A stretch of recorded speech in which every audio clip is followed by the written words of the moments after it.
Salut à tous, on se retrouve aujourd'hui pour parler du Paris Saint-Germain ce lundi 24 juillet. Et on commence tout d'abord avec la semaine. Qu'est-ce qu'il y a au programme de cette semaine du côté du PSG? Donc tout d'abord un match demain, ça sera contre l'équipe de Al Nassr, l'équipe par exemple de Cristiano Ronaldo. Donc le match est prévu à 12h20, heure française. Mais il y a aussi pas mal d'entraînements. Donc il y a un entraînement aujourd'hui, un entraînement également hier et avant-hier, un samedi.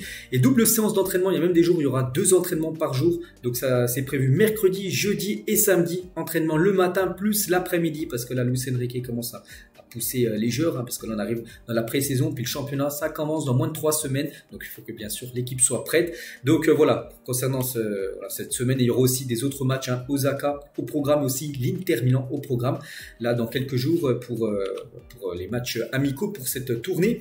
Et concernant un joueur, on va parler de Neymar, les gars, qui a pris part à l'intégralité de la séance d'entraînement collectif du jour, et ça c'est une très bonne nouvelle, parce qu'on sait que Neymar, d'abord il est revenu, c'était le 10 juillet dernier, donc il y a 14 jours. Donc tout d'abord, la première semaine d'entraînement, ça a été une semaine d'entraînement individuel pour Neymar. Et là, depuis, on va dire une semaine, donc il a repris l'entraînement collectif. Et hier, maintenant, il participe entièrement à l'entraînement collectif. Ça, c'est une bonne nouvelle. On peut peut-être penser que Neymar pourrait disputer des minutes demain contre l'équipe de Al Nassr. N'oubliez pas que Neymar n'a plus joué depuis début février dernier, donc il y a plus de 6 mois. On va enfin revoir Neymar sur les terrains.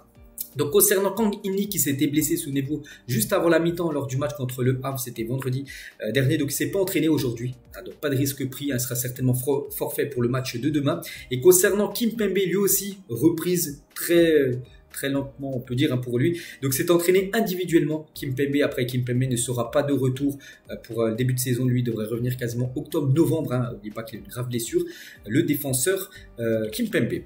On continue, on va parler de Luis Enrique. Donc après des semaines d'entraînement, donc voilà, après on va dire 14 jours exactement d'entraînement, l'impression est excellente, très bonne. Il a dit: nous allons profiter de ces matchs en tournée pour trouver les sensations et les objectifs que nous cherchons à atteindre sur le terrain. Donc maintenant, c'est que le match contre l'équipe du Havre, mais là vraiment, même c'est une belle équipe, l'équipe du Havre, mais là c'est dans un autre contexte, c'est dans un autre continent, c'est en Asie, c'est au Japon, c'est contre l'équipe d'Al Nassr, une très belle équipe qui a recruté en plus sur le mercato. On va vraiment voir ce que ça va donner demain à cette équipe parisienne, et on pense qu'il va essayer de mettre quand même des joueurs qui n'avaient pas joué, enfin qui n'avaient pas commencé titulaire contre l'équipe du Havre. Là ils vont certainement commencer titulaire pour voir vraiment le premier ressenti du PSG pour cette nouvelle saison.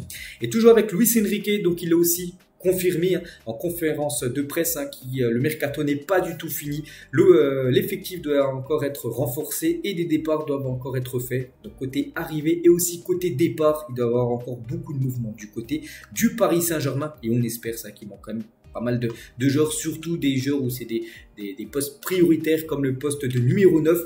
Et d'après PSG Community, donc ils ont envoyé, c'était il y a quelques heures, donc priorité numéro 1 de Luis Enrique en attaque, c'est Harry Kane. C'est vrai qu'on parlait plus trop d'Harry Kane parce que la piste semblait être exclue, et on peut voir en gros que ça revient d'après PSG Community. Moi je relaye ce qu'ils ont mis. Donc Harry Kane est de plus en plus tenté par le projet du PSG. Donc Daniel Levy, qui est le président de Tottenham, n'est pas disposé à négocier avec le Bayern Munich, qui devrait donc se rabattre sur Dusan Vlahovic, qui était une piste du côté du PSG. Donc d'après PSG Community, donc Vlahovic devrait plutôt aller du côté du Bayern, et le PSG pourrait peut-être tenter du coup Harry Kane. Bon après voilà, ça reste bien sûr très compliqué. Donc Daniel Levy est prêt à céder son joueur au PSG. Ses relations avec Nasser sont excellentes. Voilà, ils s'entendent très bien, Nasser et le président de Tottenham. Le PSG est prêt à mettre le prix pour s'offrir Harry Kane et lui offrir un salaire qui pourrait se rapprocher des 16 millions d'euros net, bonus compris.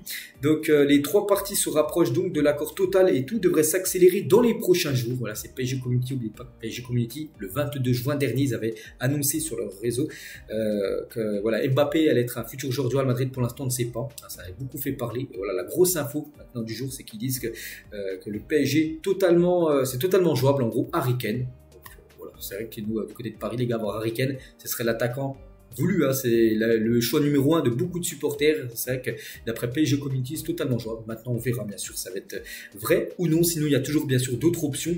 Donc voilà, on peut voir Harry Kane, mais on peut voir surtout Özlün, les gars. Özlün, on en parle aussi depuis quelques jours, mais n'oubliez pas que Manchester aussi très avancé dans le dossier, et Manchester est même prêt à faire une offre officielle, leur première offre officielle aux joueurs danois. C'est pour ça que le PSG, s'ils veulent le faire, il va falloir se dépêcher, parce que sinon il va signer à Manchester United. Mais bon, PSG, on sait que maintenant ils ont Harry Kane qui est peut-être jouable. Donc le PSG continue de parler au clan du joueur danois. Cependant, United va accélérer pour éviter tout risque de le voir partir du côté de Paris. Donc voilà, bien sûr, c'est toujours très complexe. N'oubliez pas qu'il reste encore plus d'un mois, un mois et une semaine exactement de mercato. Concernant deux autres recrues, donc eux, ça sent très très bon. C'est Bradley Barcola et Yacine Bounou veulent rejoindre le Paris Saint-Germain. Le PSG doit maintenant trouver un accord avec Séville et l'Olympique Lyonnais. Donc tout d'abord pour Yacine Bounou. Donc le PSG a formulé une première offre de 12 millions d'euros plus bonus pour Yacine Bounou. Le FC Séville en veut 18 millions d'euros, bonus compris. Donc voilà, si le PSG met ses 18 millions d'euros, le joueur, il y a de fortes chances que ça soit le gardien numéro 2 du Paris Saint-Germain saison prochaine. Il remplacerait en gros Sergio Rico, vu que Rico il a été réellement blessé. Donc il serait la doublure de Donnarumma la saison prochaine. Donc il accepterait ce rôle de numéro 2. Yacine Bounou. Et concernant Bradley Barcola, maintenant il va falloir se mettre d'accord avec Lyon. Et pour l'instant, Lyon ne compte pas du tout lâcher sa pépite après. Dans le mercato, il y a plein de clubs des fois qui veulent garder leurs joueurs, mais le joueur quitte le club. Voilà, Barcola pourrait quitter l'équipe de Lyon et débarquer du côté de Paris. Concernant les départs, parce que Luis Enrique, j'ai dit que le mercato pas du tout fini concernant les arrivées, mais aussi les départs et Icardi. Donc toujours sous contrat du côté du PSG. Devrait, là c'est imminent, s'engager du côté du Galatasaray, le club où il a été prêté la saison dernière. Contrat de 3 ans contre une somme de 10 millions d'euros. C'est vrai que c'est très peu ce que le PSG va recevoir. Surtout que le PSG a investi plus de 60 millions d'euros à l'époque quand il avait acheté du côté de l'Inter Milan. Donc ça serait une grosse perte d'argent, mais comme ça, le PSG n'aura plus à verser le gros salaire de Icardi qui devrait s'engager entièrement du côté de cette équipe turque. Concernant Mbappé, bien sûr, on en parle de Mbappé dans un épisode du PSG et Mbappé, c'est toujours un gros point d'interrogation ce qu'il va faire. Et Nasser, le président, a renoué contact avec Kylian Mbappé pour tenter de le convaincre d'écouter les offres des clubs qui se sont manifestés. Parce que Mbappé, on sait que lui, il est au Japon, il est à Paris. Et Nasser, lui, est toujours aussi à Paris. Il n'est pas avec le groupe du côté du Japon.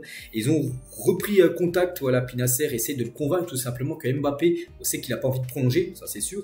Mais il essaie de le convaincre d'accepter de quitter le club et d'accepter une des offres de ces 5 clubs-là, parce que pour l'instant, c'est ces 5 équipes-là intéressées par Kylian Mbappé. Donc il y a Tottenham, Manchester United, Chelsea, Al Hilal et surtout le Real Madrid qui reste, je pense, le choix le plus crédible et c'est quasiment sûr. Pour moi, je pense s'il venait à quitter le PSG, ce serait seulement pour cette équipe espagnole. Après, on n'est pas après par une surprise, mais bon, ça m'étonnerait. Donc voilà, en gros, Nasser pousse pour que Mbappé accepte, on va dire, l'offre du Real ou l'offre peut-être d'un autre club, si Mbappé veut aller dans un autre club que le Real Madrid, mais ça m'étonnerait. Et à la place du PSG, à partir de quel montant vous laissez partir Kylian Mbappé? Parce qu'officiellement, il est en vente actuellement. On sait que vu qu'il ne veut pas prolonger, vu que le club ne veut pas le perdre gratuitement, donc le PSG souhaite le vendre dès ce mercato. Donc son prix, est-ce que c'est entre 50, 100, 100 et 150, 150 et 200 ou plus de 200 millions d'euros? Donc il faut prendre plein de choses en compte par rapport au prix d'un joueur. Donc tout d'abord, combien il lui reste de contrat? Donc plus qu'un an, c'est-à-dire que c'est un contrat court, donc son prix bien sûr est plutôt à la baisse. Bon, après c'est Mbappé, un joueur qui te met 50 buts par saison depuis 5 ans, donc là bien sûr il coûte très cher. Il est jeune, il a seulement 24 ans, c'est un joueur qui peut arriver dans n'importe quel club là que j'ai cité juste avant et qui peut vendre énormément de maillots, tout ça, donc ça peut rapporter beaucoup d'argent au club. Donc voilà, tout ça compris. Donc moi je pense que son prix actuel c'est entre 150 et 200 millions d'euros. Je mettrais 170 le prix actuel de Kylian Mbappé. Là pourtant il reste plus qu'un an de contrat. Et la plupart ont mis cette tranche-là entre 150 et 200 millions d'euros à le prix actuel de Kylian Mbappé qu'il faudrait lâcher s'il venait aller du côté, je sais pas, par exemple, le Real Madrid. Et la décision de la direction parisienne de ne plus de ne pas convoquer Mbappé a été prise dans le plus grand secret. C'est vrai qu'on ne le savait pas. Il y avait des fuites qui pourraient peut-être ne pas être convoquées pour le Japon. On a pu le voir, voilà, que ça a vraiment été officiel. Ça a été comme un gros coup qui a frappé le PSG. Donc les personnels en charge de la préparation de ce séjour asiatique n'ont pas été mis dans la confidence, pas plus que le clan Mbappé, qu'on a tous su dès que la liste officielle des joueurs convoqués, on a vu qu'il n'y avait pas Kylian Mbappé, donc là on l'a tous appris. Donc bien sûr, le clan Mbappé ou même Kylian, qui étaient tous un petit peu choqués. Et Mbappé n'a pas vraiment apprécié la direction prise par le PSG cet été. Le choix de nommer tout d'abord Luis Enrique ainsi que la politique d'un recrutement plus jeune auditionné à une lassitude vis-à-vis des résultats sportifs l'ont poussé à se tourner vers le Real Madrid. L'international français aurait bel et bien un accord avec le club madrilène depuis mai dernier. Mais après, est-ce que cet accord c'est pour là ou pour l'année prochaine? Parce qu'on parle beaucoup d'un accord plutôt pour l'été 2024 pour arriver libre. Donc voilà actuellement la situation de Kylian Mbappé. Et pour finir avec lui, juste une petite info, pourquoi il veut absolument rester jusqu'à la fin de son contrat. Je vais vous dire pourquoi. Donc tout d'abord, son salaire brut de 72 millions d'euros, parce que s'il reste un an de plus, il va retoucher son salaire annuel. Donc bonus aussi, les bonus surtout ça qui sont très énormes pour Mbappé. Donc bonus de 180 millions d'euros à renouveler, divisé en 3 versements. Donc voilà, s'il venait à quitter le Real là, il ne toucherait pas cette somme là. On peut penser aussi que c'est pour ça aussi que ça l'attire hein, de rester une saison de plus. Et prime de fidélité aussi hein, de 80 millions d'euros, 70 millions d'euros l'année dernière et 90 si le suivant si vous renouvelez. Donc voilà, bien sûr il y a beaucoup de primes, de bonus, tout ça que Mbappé souhaite recevoir. C'est pour ça qu'il souhaite rester au PSG jusqu'à l'été 2024. On clôture hein, cette page Mbappé, on en reparlera bien sûr demain. On va parler du visuel du troisième maillot qui n'a pas encore été dévoilé, mais bon voilà, ça fait toujours. Et le troisième maillot parisien devrait être celui-là. Et je ne sais pas ce que vous en pensez. Il est sublime, par exemple, mis hein, sur Neymar, donc chaussettes, shorts et maillot de couleur gris. Un magnifique maillot qui devrait être dévoilé là d'ici quelques semaines. Des nouvelles de Christophe Galtier du côté de Saint-Tropez. Voilà, une petite photo de Christophe Galtier, l'ancien coach du PSG actuellement en vacances. Et on finit et on revient sur Mbappé. Et donc moi j'ai répondu à peu près combien il coûtait. Et vous, qu'est-ce que vous en pensez? N'hésitez pas à mettre votre réponse en commentaire. À quel prix le PSG doit vendre tout simplement Kylian Mbappé s'il venait à quitter le club là. Donc à un an de la fin de son contrat. Donc voilà ce qu'il y a à dire aujourd'hui. J'espère que ça vous a plu. On se retrouve demain bien sûr pour le prochain numéro. Je vous souhaite un bon lundi et à demain.